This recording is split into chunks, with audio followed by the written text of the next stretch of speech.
સ્વાગત છે મારા યુટ્યુબ ચેનલમાં મિત્રો. આપણે હિન્દી ટાટ મેથ્સની તૈયારી કરી રહ્યા છીએ અને અનેક શિક્ષણ વિધિઓ વિશે આપણે જોઈ ગયા છીએ.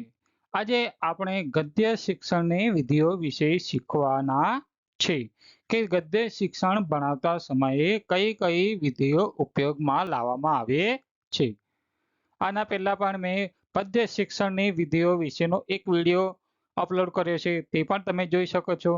તો આજે આપણે ગદ્ય શિક્ષણ, ગદ્ય એટલે શું, કોને ગદ્ય કહેવામાં આવે છે અને એના માટે કઈ શિક્ષણ પદ્ધતિઓ ઉપયોગમાં લાવવામાં આવે છે એના વિશે જોવાના છે. તો શરૂ કરીએ આજનો આ વિડીયો. તો ગद्य એટલે શું? तो हिंदी साहित्य के आधुनिक युग को गद्य युग का नाम दिया गया है. तो गद्य साहित्य अथवा गद्य युग किसे कहा गया है? तो हिंदी साहित्य का जो काल विभाजन है उसमें आधुनिक युग, अलग अलग युग दिए गए हैं. तो इसमें आधुनिक युग को किस नाम से भी पुकारा जाता है, कहा जाता है, तो उसे गद्य युग के नाम से भी जाना जाता है. और इस गद्य युग के प्रतिपादक कौन है? हमारे भारतेंदु हरिश्चंद्र जी. उन्होंने गद्य युग का प्रारंभ किया, ऐसा हम कह सकते हैं. तो आधुनिक युग को गद्य युग के नाम से जाना जाता है. तो गद्य साहित्य की विभिन्न विधाएं, यानी कि गद्य जो साहित्य है उसमें अलग अलग विधाएं हैं. विधाओं एवं शैलियों पर दृष्टि डालने से गद्य की विविधता एवं शक्ति का परिचय अपने आप ही मिल जाता है.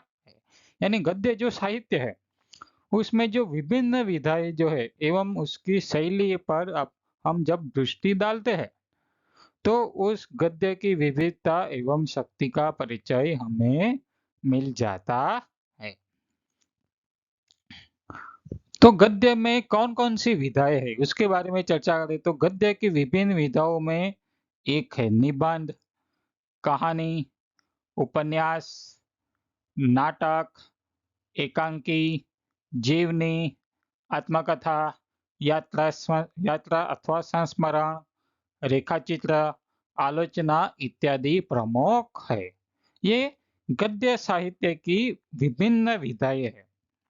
निबंध जो है वो भी गद्य में आता है, कहानी जो है वो भी गद्य है, उपन्यास है वो भी गद्य है, नाटक है वो भी गद्य है. तो ये सब जो है वो क्या है? ये गद्य है. क्या है?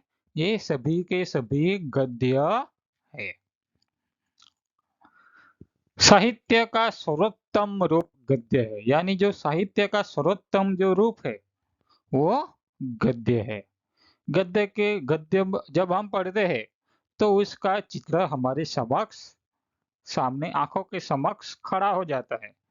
कहीं कभी हम कहानी, किसी भी कहानी का पठन करते हैं या सुनते हैं तो उस कहानी का दृश्य जो है हमारी आंखों के सामने कभी कभी आ जाता है. तो साहित्य का सर्वोत्तम रूप किसे माना जाता है? तो गद्य को माना जाता है.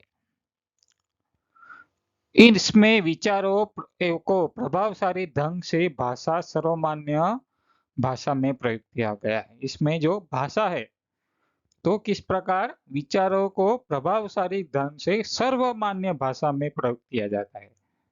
कैसे सर्वमान्य? यानी कि जो आम इंसान भी समझ सके ऐसी भाषा में गद्य को लिखा जाता है. तो गद्य शिक्षण के बारे में हम पढ़ने वाले हैं. तो गद्य शिक्षण के सोपान देखते हैं. तो गद्य शिक्षण के कौन कौन से सोपान है? वो गद्य के शिक्षण के सोपान है पूर्व ज्ञान. यानी हम गद्य जब पढ़ते हैं, शुरुआत करते हैं, तो उसमें हमारा पूर्व ज्ञान जो है उसको भी हम समावेश कर लेते हैं. यानी कि जो भी कहानी पढ़ते हैं तो उस कहानी का पूर्व ज्ञान भी कर लेते हैं.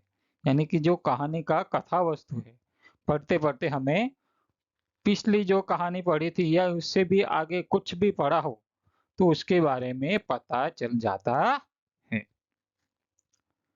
प्रस्तावना, उसके बाद आती है प्रस्तावना. उद्देश्य कथन आता है तो गद्य शिक्षण के सोपान में उद्देश्य कथन भी होती है। बाद में है प्रस्तुतिकरण, यानी गद्य शिक्षण जब हम पढ़ाते हैं तो प्रस्तुतिकरण भी करते हैं, यानी कि प्रस्तुत करते हैं, किसी भी कहानी को प्रस्तुत करते हैं, किसी भी निबंध को प्रस्तुत करते हैं, उपन्यास को प्रस्तुत करते हैं, तो ये क्या होगा, प्रस्तुतिकरण हुआ। आगे देखते हैं आदर्श वाचन, यानी कि हम पहले क्या करते हैं, शिक्षण गद्य शिक्षण देने से पूर्व आदर्श वाचन करते हैं। क्या करते हैं, पहले हम जो भी कहानी है उसका एक पन्ना पढ़ लेंगे, 2 पन्ना है तो 2 पन्ने पढ़ लेंगे, यानी जो कहानी है पहले हम पढ़ेंगे। उससे क्या होगा, छात्र जो है वो कहानी को सुनेंगे। इसमें क्या है, आदर्श वाचन हुआ। बाद में अनुकरण वाचन होता है। क्या होता है, अनुकरण वाचन। पहले आदर्श वाचन कौन करता है, तो आदर्श वाचन करता है शिक्षक। कौन करता है, शिक्षक करता है। और अनुकरण वाचन जो कौन करता है, तो अनुकरण वाचन है वो छात्र करते हैं। पहले शिक्षक पढ़ेगा, आदर्श वाचन करेगा, बाद में उसका अनुकरण करके छात्र पढ़ेंगे। मौन वाचन, पहले अनुकरण वाचन हो गया, बाद में जो छात्र होते हैं वो भी वाचन करते हैं। एक छात्र पढ़ेगा, बाद में जो विद्यार्थी नीचे बैठे हैं वो क्या करेंगे, मौन वाचन करेंगे। क्या करेंगे, मौन वाचन करेंगे।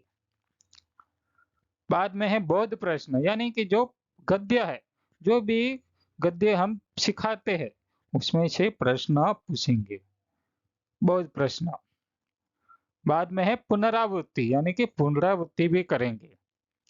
आगे है गृह कार्य, यानी जो हम जिस गद्य शिक्षण का शिक्षण कार्य कराते हैं, चाहे वो कहानी हो, निबंध हो, उपन्यास हो, आत्मकथा हो, जीवनी हो, एकांकी हो, जो भी हो, उसका हम क्या करेंगे, गृह कार्य देंगे।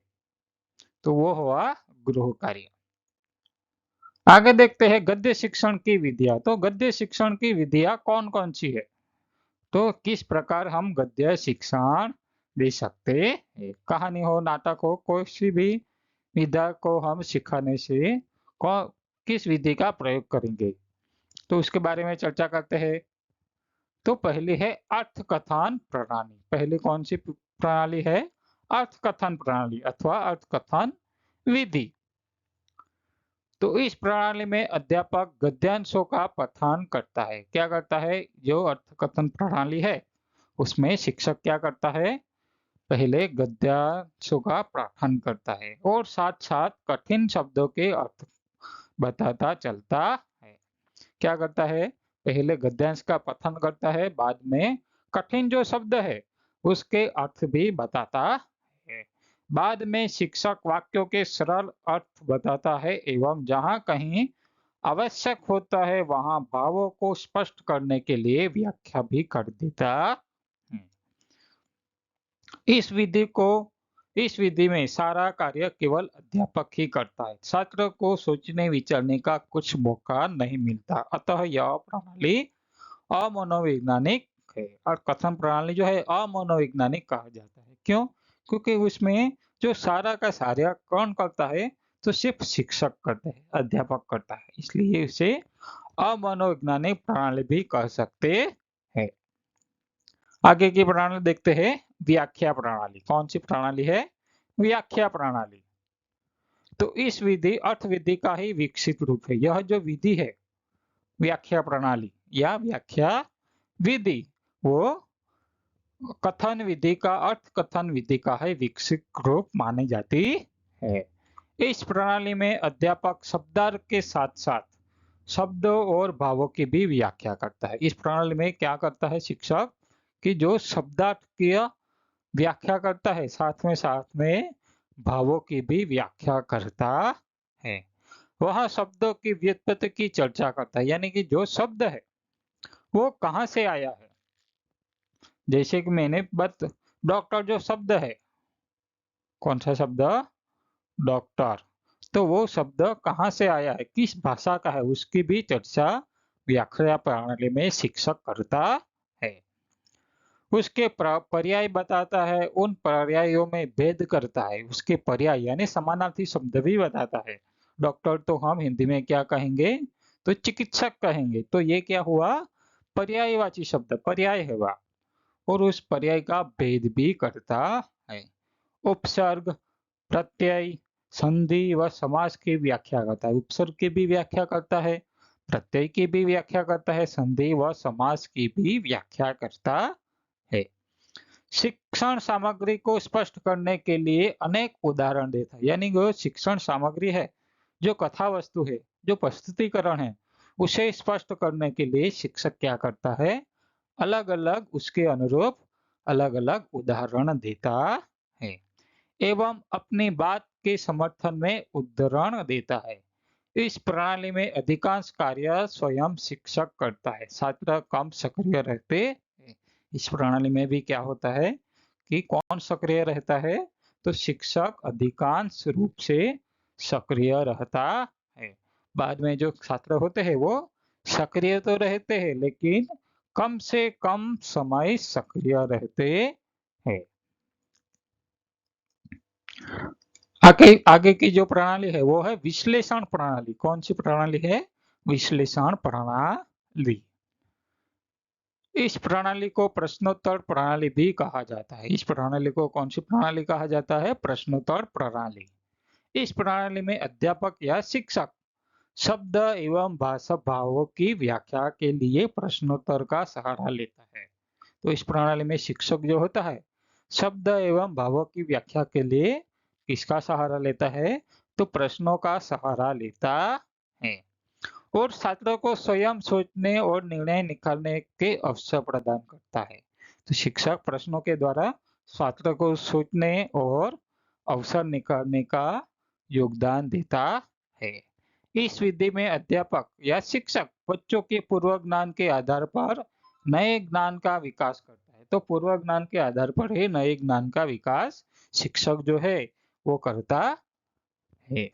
इस विधि में छात्र एवं शिक्षक दोनों ही क्रियाशील रहते हैं, अतः प्रणाली उत्तम है।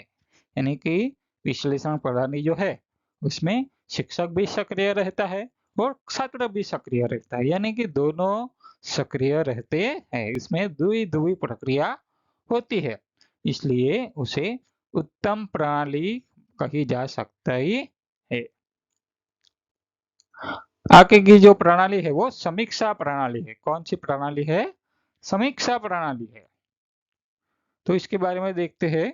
तो यह प्रणाली उच्च कक्षाओं में प्रयुक्त की जाती है। समीक्षा प्रणाली जो है वो उच्च कक्षा में प्रयुक्त की जाती है। इस विधि में गद्य के तत्वों का विश्लेषण कर उसके गुण दोष परखे जाते हैं। इस विधि में क्या होता है कि गद्य के तत्वों का विश्लेषण किया जाता है। कौन कौन से आधार पर, उसी भाषा शैली के आधार पर, कथानक के आधार पर, पात्र के आधार पर उसकी समीक्षा की जाती है। कथा वस्तु के आधार पर भी उसकी समीक्षा की जाती है। गद्य शिक्षण प्रणाली का मुख्य उद्देश्य भाषाई ज्ञान एवं कौशल में वृद्धि करना है और उनकी वृद्धि के लिए शिक्षक संदर्भ ग्रंथ एवं रचनाओं के बारे में भी बताता है। तो समीक्षा प्रणाली में क्या होता है कि उसका मूल उद्देश्य क्या है कि वृद्धि करना है, भाषा कौशल्य का वृद्धि करना है। संदर्भ ग्रंथ के बारे में भी बताता है, रचनाओं के बारे में भी बताता है, जिनका अध्ययन कर छात्र पाठ्य वस्तु के गुण दोषों का विवेचन कर सके। क्या कर सके कि उसका विवेचन, समीक्षा कर सके। कौन सी भी कहानी हो, उपन्यास हो, नाटक हो, उसकी समीक्षा कर सके। उसके भाषा शैली के आधार पर कथा वस्तु नाटक हो तो उसका रंगमंच किया जा सकता है कि नहीं, उसकी समीक्षा कर सकता है। इस विधि में छात्रों का स्वयं काफी कार्य करना पड़ता है। छात्रों को स्वयं काफी कार्य करना पड़ता है। यह विधि बच्चों में स्वाध्याय की आदत विकसित करने में विशेष रूप से सहायक होती है। यह जो विधि है वो छात्र को स्वाध्याय में विशेष रूप से सहायक होती है। क्यों?